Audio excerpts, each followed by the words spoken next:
relax, close your eyes, rest in the presence, and hold space.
Ganapataye Namo Namaha. Gam Ganapataye Namo Namaha. Gam Ganapataye Namo Namaha. Jai Ganesha Gananata Dayaniti Sakala Vignakara Dura Hamari.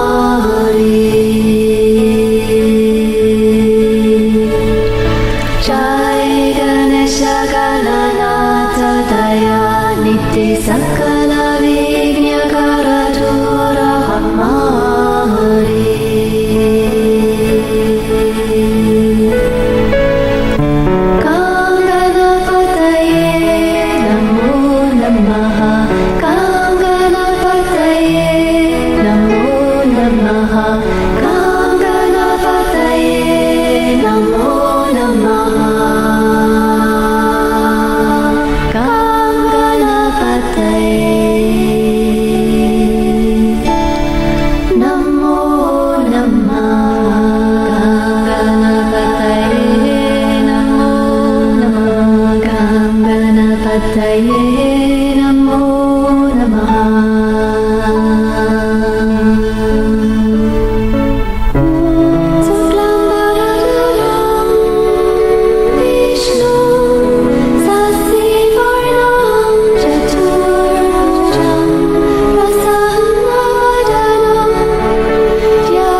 Jai Ganesha Gananata Dayaniti Sakala Vignakara Dura Hamari. Jai Ganesha Gananata Dayaniti Sakala Vignakara Dura Hamari.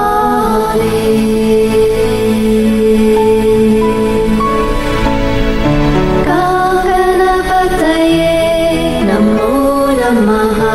Gam Ganapataye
Namaste. Namaste. Welcome to our weekly online satsang. Satsang is a Sanskrit word that means literally community of truth. Wherever we have 2 or 3 or more people gather together who are on the path of awakening, we have a satsang. And we strengthen each other exponentially when we come together and share our journeys.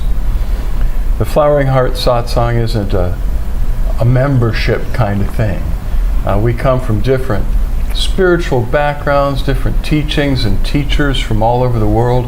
What brings us together is that we're on the journey of awakening and the flowering of the heart in oneness with the divine and with all that is. And we're glad you're here. This is one of the most important things we can be doing today is working on ourselves to flower in oneness and connecting and networking with others. And this kind of online satsang enables us to reach out and connect with people in different continents and different parts of the planet. And it's a very special thing. During the webcast, we share something called the Flowering Heart Blessing, a direct transmission of awakened divine consciousness, unconditional love, and grace, which catalyzes the process of awakening in the receiver. It dissolves blocks and impediments that stand in the way. It speeds up the journey. And if you happen to already be awakened, wonderful. It will take you deeper. Because, as we said many times before, awakening is not a destination. It's an ongoing, endless journey of expansion. So glad you're here tonight. Please join us in sending the Flowering Heart Blessing to all who tune in tonight and all who watch this video at any time in the future. We hold an intention for them to receive the very same transmission that we're all soaking in right now. The Divine showed us that when you've received this blessing just once, you're activated and initiated by it to be able to pass it on to others. You don't need to know how, because you're not doing anything, nor am I. We just invite the Divine to pour that presence and that blessing through us to whoever we're holding the intention for. So join us and just keep it flowing throughout the whole satsang tonight. If you're on Facebook Live, please leave us a like or a love, a heart or a thumbs up or whatever other emoji suits you. We go in at the end and we see who does that and send you special hugs and blessings. And it's just good to know you were here. And do that even if you're watching this days after this was recorded, because I go back in and look days after these things. Because many times more people watch these webcasts in the week interim from one Monday to the next because of their schedule or where they are on the planet. And we want everyone to receive that blessing. But we also want to know you were here. If you're on Vimeo, please in the chat just put your name and say hi, and we look there too. Did share last Monday that a week ago Sunday, we had our interfaith communion with the cosmic Christ, and the teaching was merging with God, the mystical path of awakening. And it's a really illuminated teaching on the states and stages that lead to full divine union, to the transforming union.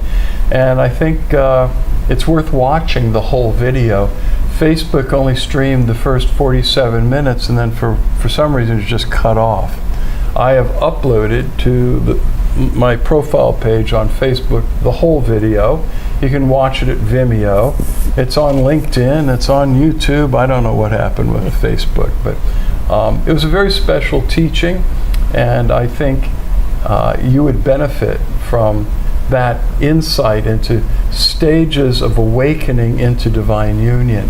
It's perhaps a slightly different perspective than you may have been exposed to. And we discuss in that teaching many, if not all, the different viewpoints concerning awakening and what it is, and what the mystical path is that results in merging with and dissolving into oneness with the Divine Source. So, I don't think there are any other announcements. Don't think so. So, that brings us to receiving questions about the spiritual journey. It could be something you've been puzzling over and would like more insight, more clarity. It could be something that you're experiencing in your own spiritual practice or meditation, and you'd like to get some clarity on that. Well, you've come to the right place. We don't have all the answers, but we always turn to the Divine, and the Divine seems to always inspire us with light to share with you. So your questions help the entire group in Satsang. Look inside, ask that still small voice inside of you that is the Divine within you what you might ask tonight that would be of benefit to you and everyone else who's come together tonight, or will be watching this recording in the future. To give you some time to ask your questions, type them in. If you're on Vimeo or Facebook Live, that's where we can see your questions in real time. If you're watching this on YouTube or LinkedIn, you can email me or Suzanne, and we would be glad to correspond directly with you. So, while you're pondering that, I'm going to share tonight from inspiringquotes.com, a website where authors write brief, relevant articles and lists of quotes from influential people that shed light on that subject. And tonight we're going to look at 16 quotes about getting in the flow. This was written and assembled by April Davila, a lover of words. Her debut novel, 142 Ostriches, was released in 2020. And we actually share some of her inputs frequently on Monday nights. So let's see what she has to say about getting in the flow. I thought that was interesting because a friend of ours who's a very relevant top DJ in the yoga festival field is just released a musical album all about getting in the flow. And he talked about getting in the flow, and he quoted where that idea came from in the first place, getting in the flow. I'd never heard the name of this philosopher, and I sure couldn't pronounce it until I went to a special website to tell me how to pronounce it. And I'll do my best. It's a very funny name, actually. Okay, so here's what she writes. We use the word flow to describe the state of being completely present and fully immersed in a task. And it's a relatively new concept. The term was first coined by a Hungarian-American researcher named Mihai Csikszentmihalyi. I like Csikszentmihalyi, but I mean, if you were to read that last name, it's like, I think it's over a dozen letters long. I needed help, so if I didn't get it perfect, it's Mihai Csikszentmihalyi, who in 1990, he documented and analyzed reports of this heightened state called the zone from athletes, painters, and musicians alike. They all described how, when they were in the flow, distractions fell away, time seemed to warp, and ideas floated up seemingly out of nowhere. Initially, Csikszentmihalyi theorized that flow occurred when the challenge of a given task perfectly matched the ability of the person doing the work. But over the subsequent decades of research, scientists discovered that the levels of challenge and ability are actually only a part of a complex picture. Flow, we now know, is directly related to focus. The human brain, much like a computer, has limited processing power. An intense focus on a specific task limits the brain's ability to organize input from other sources. As a result, when we are in a state of heightened focus, we literally cannot spare a thought to compare ourselves to others or notice the minute hand on the clock. Still, for all the science around flow, this Zen-like zone of productivity and creativity remains elusive. Cultivating the kind of focus required to tap into a state of flow takes practice and training, but it is well worth the effort. Here we've collected 16 quotes on flow that demonstrate how different people across different disciplines experience this hyper-focused state of mind.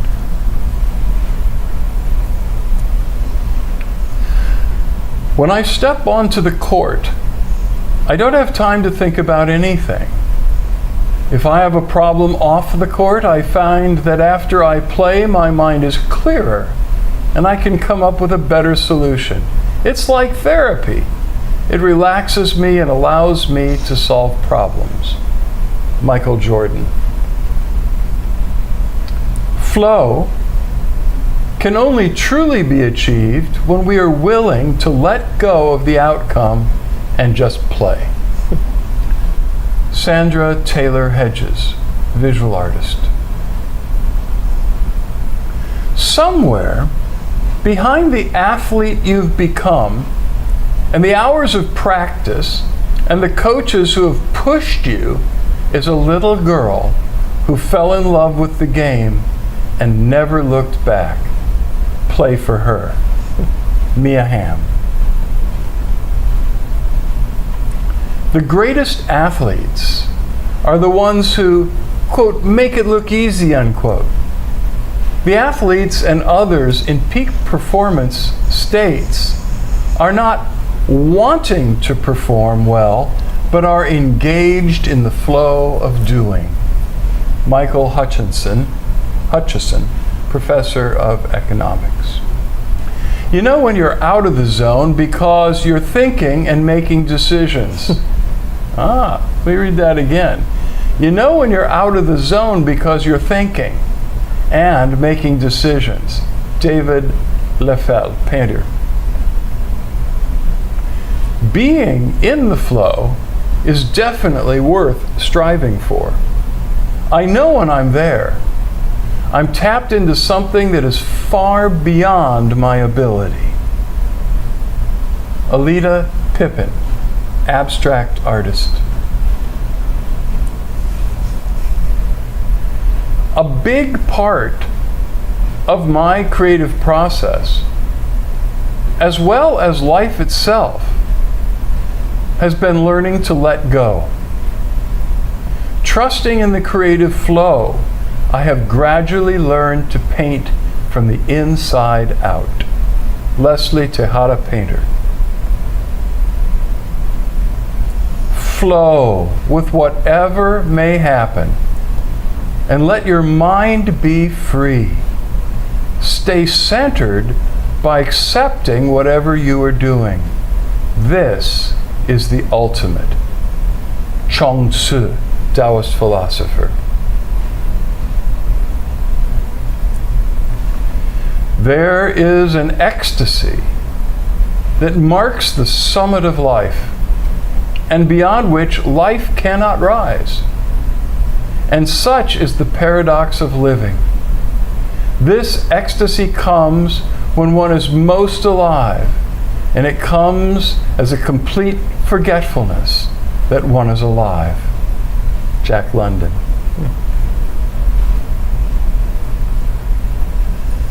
I've gone 79 hours without sleep, creating. When that flow is going, it's almost like a high. You don't want it to stop. You don't want to go to sleep for fear of missing something. Dr. Dre. Most musicians know about the unique state that is reached in the music sessions. You are not focused on yourself. You are focused on the collective action, on the others, on the music. Your self-consciousness is reduced, and the perception of the synergy generated as a group is enhanced. Francisco Zamorano, Creative Director. Whatever you do in your business comes out of a state of inner alignment with life and the source of life itself. So peace flows into whatever you do. Eckhart Tolle, self-help author, and so much more. Guys was asking me what was wrong. There wasn't anything wrong. There was just some reason I had that feeling. I was just locked in. There's only a small group of people that knows what that zone feels like. Tonight, I was one of them. Carmelo Anthony after scoring 62 points in a game. When fighters cross swords and try to overtake the center, this energy is stillness. Even when a fight is moving fast, his mind is calm, like an ocean with no waves. Shozo Kato Sensei. When I write, I fall into the zone many writers, painters, musicians, athletes, and craftsmen of all sorts seem to share. In doing something I enjoy and am expert at, deliberate thought falls aside, and it's all just there. I think of the next word no more than the composer thinks of the next note. Roger Ebert. When you get into that zone, it's just a supreme confidence. Things just slow down. You really do not try to focus on what's going on because you can lose it in a second. You have to really try to stay in the present and not let anything break that rhythm. Kobe Bryant. Interesting points of view. I liked one in particular. Let me pull it up real quickly if I can find it.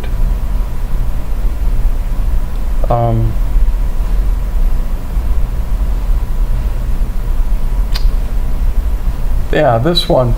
Most musicians know about the unique state that's reached in the music sessions.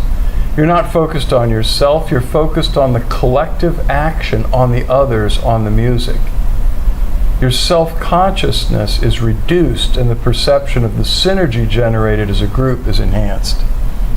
One of my very favorite professors, who was also my mentor in undergraduate school, is a great jazz musician. He played jazz clarinet. Lou Ellenhorn. And Lou, in playing jazz, which is really like spontaneous and free form, he said you could feel what the other musicians were feeling and about to express. And just spontaneously, you were responding and flowing and resonating with something that he said was purely intuitive. He said it was almost like telepathy.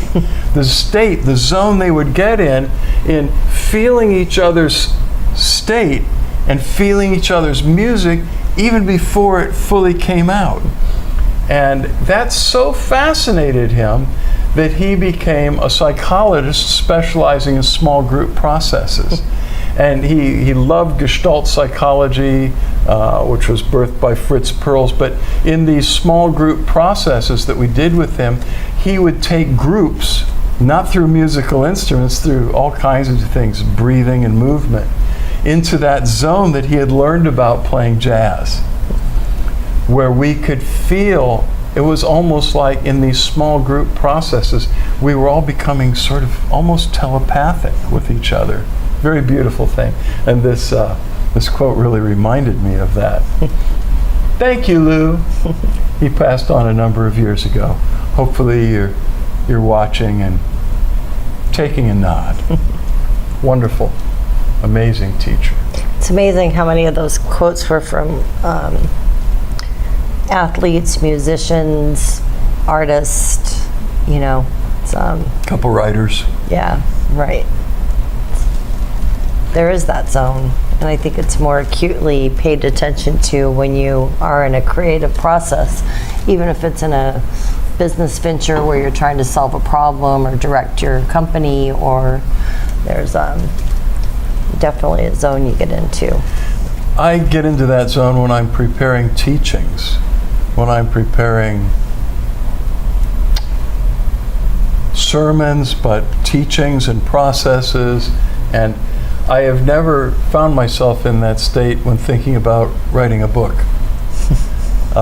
If I ever get to that point where I'm not thinking of the next word and it's just flowing, because I've known several authors who have shared with me that how an entire book of 200 or 300 pages came pouring out of them over a weekend, and I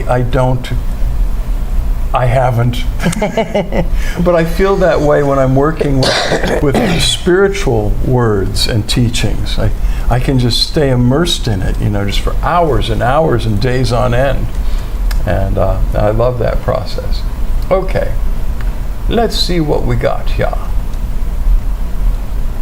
Katerina says, sometimes for improvisation or during a scene as an actress, I guess I've been in the zone too.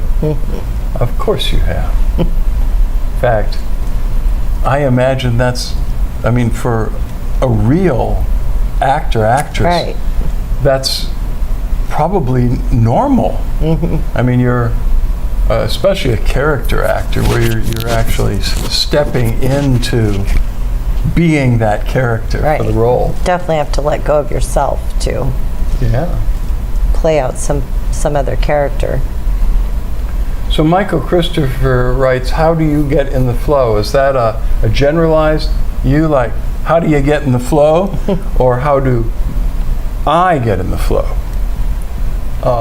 That would help to know what it is you're looking for.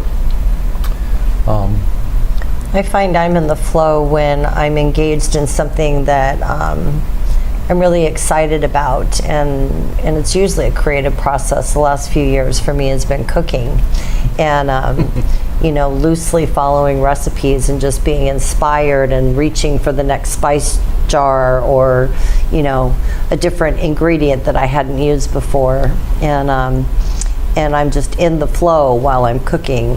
The first experience I ever had of being in the flow was doing pottery, and I realized that I was trying to impose myself on the clay, which sounds funny because when you're doing pottery, you are putting your energy into the clay, but I would try and make a bowl and it would turn into a plate. I would want to make a vase and it would turn into a bowl. I would want to make a mug, it would turn into a cylinder.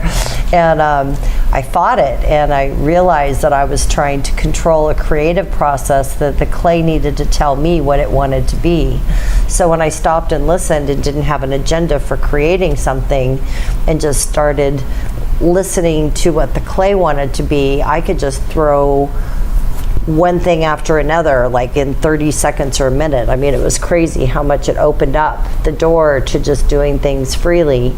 And that spilled over into other areas of my life where I realized the more that I am not overthinking it and I'm not trying to control a situation, the more I'm opening up space for the divine creative process, whether that's when I'm driving. It's funny that you picked this one today. I was out running errands and I really felt in the flow. I mean, I got almost every single green light, parking spaces opened up right in front of me, people were really polite and waiting and letting each other in, and I was like, wow, I felt like a bird soaring on the streets. It was like just, I was really in the flow. And it's funny because we often put lofty ideas about being in the flow, you know, and the potential, but it can just be the simplest things throughout your day where everything is just divinely presenting itself to you. And I think oftentimes it's happening, but we're not noticing it because we're so much in our minds. So if we can just take a breath and take a step back and just, you know, flow with whatever is happening throughout the day, we learn to slip into that space and recognize it more often. Because it's already going off. We're just the ones that are, the flow is already going on. We're the ones that prevent ourselves from seeing it or slipping into it or relaxing into day-to-day things. When you were talking, I was thinking of two things, especially with Michael in mind, and he was talking about the general question, how do you get in the flow? Right. And one of the things that has helped me for more than half a century to get in the flow is Qigong and Taoist meditation. The Taoist arts, if anyone's ever really been into Tai Chi Chuan, you just, when the movements become part of you, you're in this place where it's just flowing. And you don't have to think about what comes next. And athletes who have perfected their skills get that in that state as well.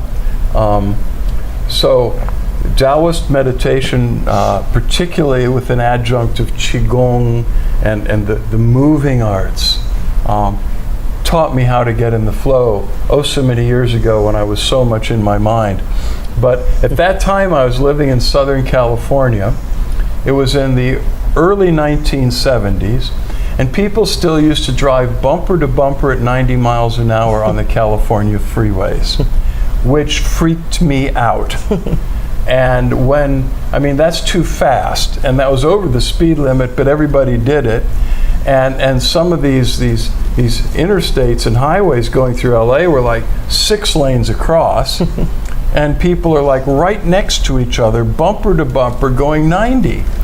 And you either got in the flow and let go, or you died, you know. And I noticed that when I just surrendered, that all of us were in a flow. You could look at the driver next to you, you know, and everybody was flowing together or dying together.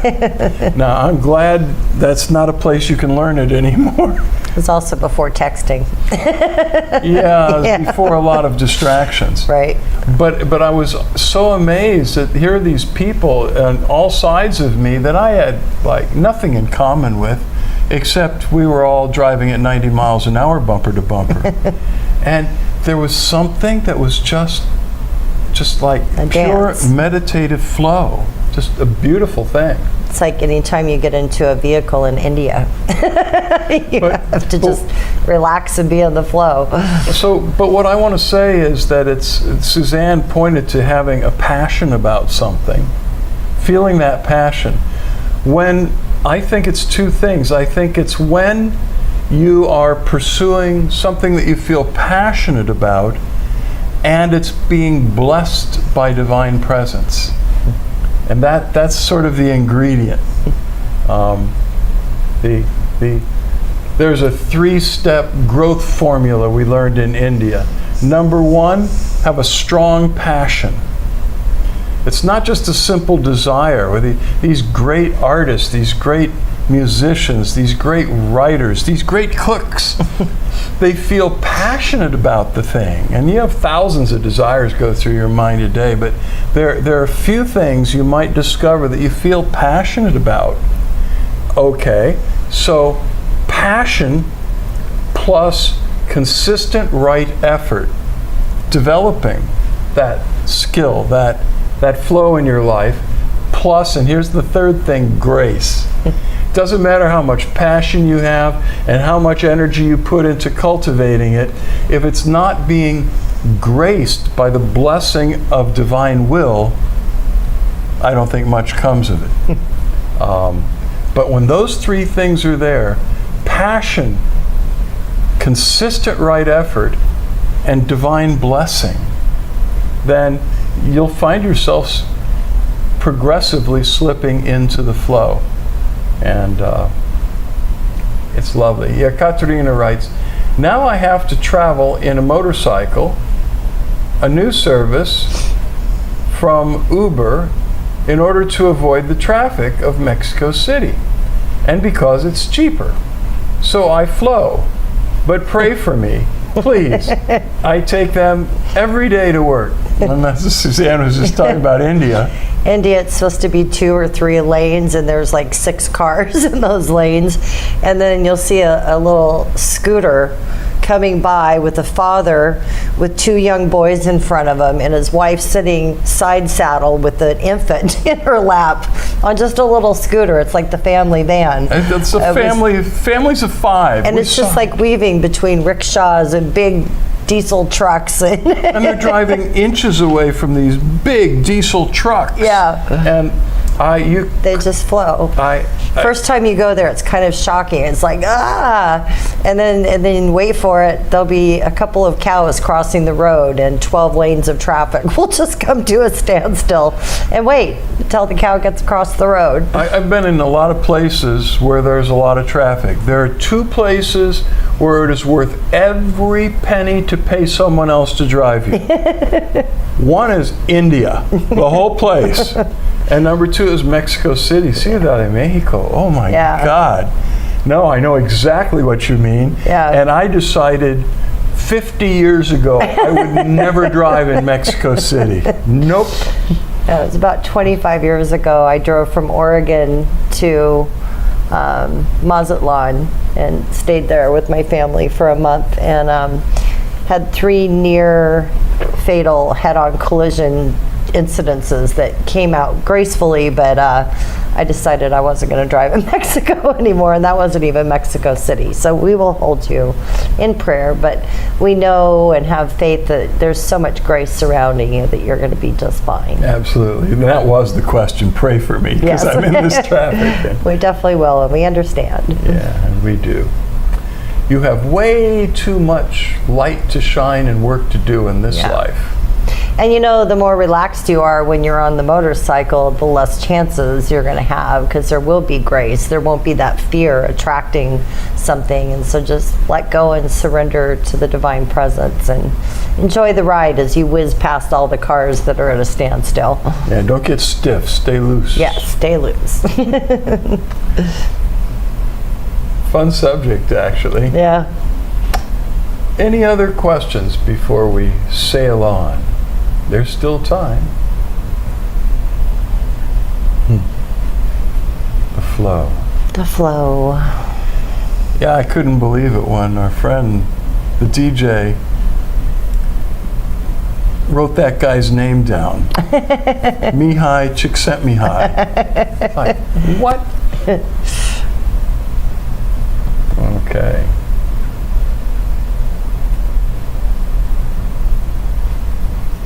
Well, it's time anyway, so. All right, it's time every way. It's time all the time. So close your eyes if you would. And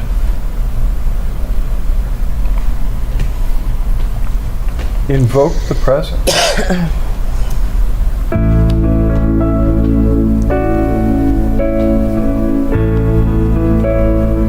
The fullness of God.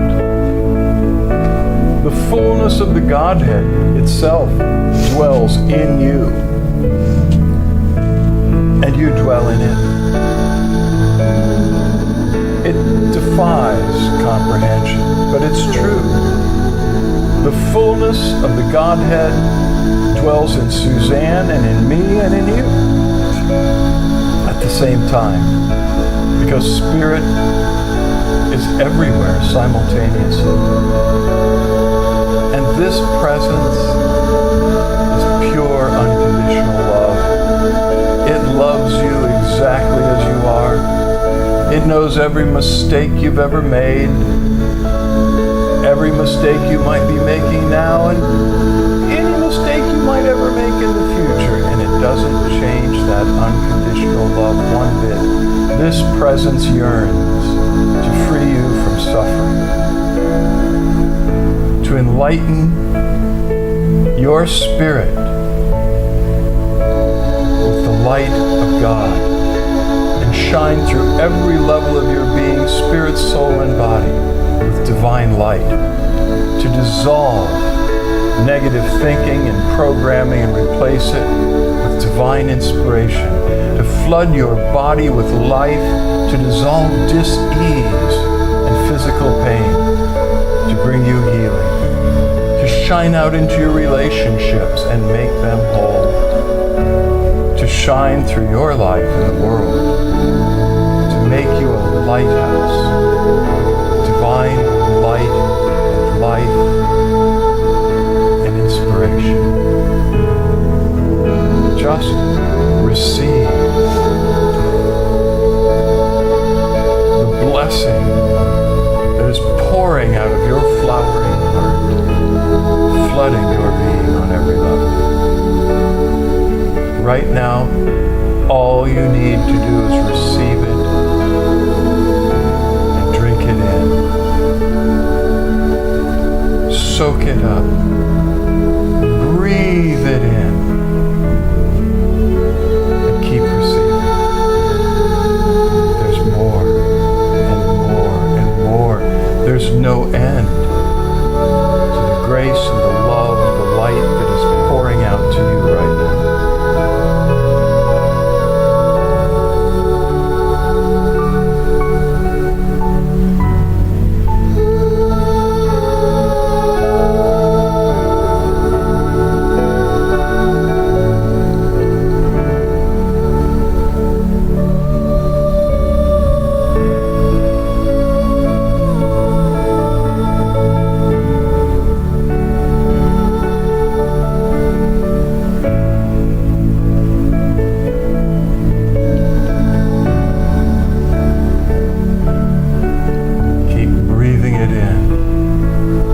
Soaking it up.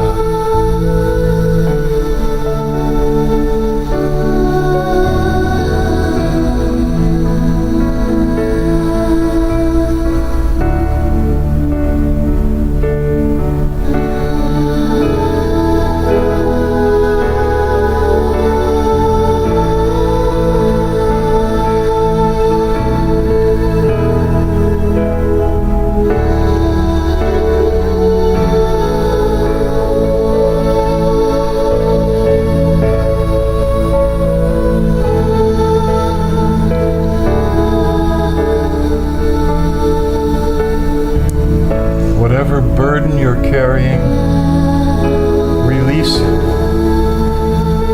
to the divine presence now.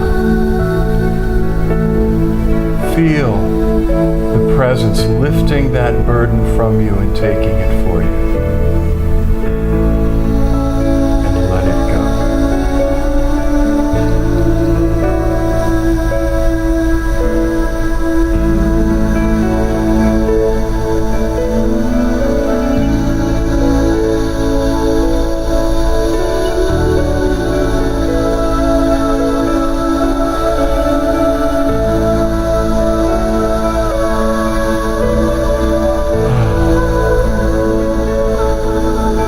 Imagine us sitting in a circle with our eyes closed. Lift up your hands and open your palms facing forward. And let us all take the intention and invite the divine to pour through every one of us in the circle the flowering heart blessing. May it flow through every one of us to all the others in the circle and flow back to us through all of them.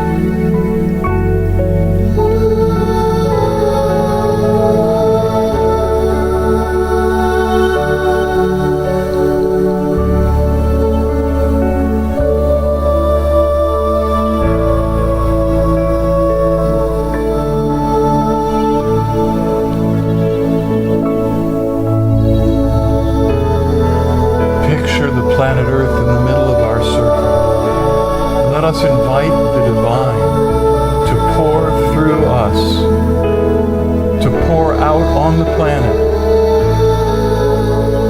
blessing and grace to melt every human heart with love, to bring about awakening into oneness to all of humanity, that the veils of illusion that make people feel separate, distant, divided, which gives rise to judgment and fear and hatred and violence, may all of that be melted away by the light of oneness and awakening, dawning in every human heart.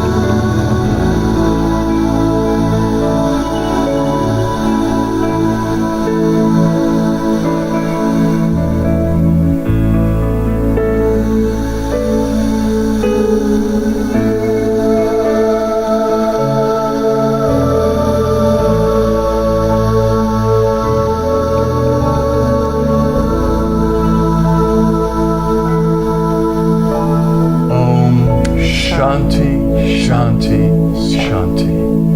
Peace, peace, peace.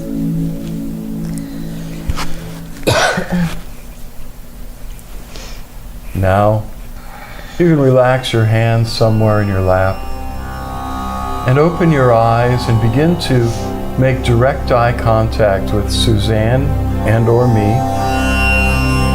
Just keep gazing at least one of our eyes and don't look away as we begin the light meditation. Suzanne and I are flooded with oceans of grace, light, and love pouring out to you through every fiber of our being, especially through our eyes, the windows of the soul. As you keep looking at least one of our eyes, the light streams out of our eyes, in through your eyes, into your spiritual heart of hearts, causing the light of awakening and the flames of divine love to burn brighter and brighter and brighter within you, transforming and awakening you, causing you to flower. Just keep looking.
your eyes now. Meditate with us for a few more minutes as the grace settles with you.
Keep meditating as long as it feels good to you.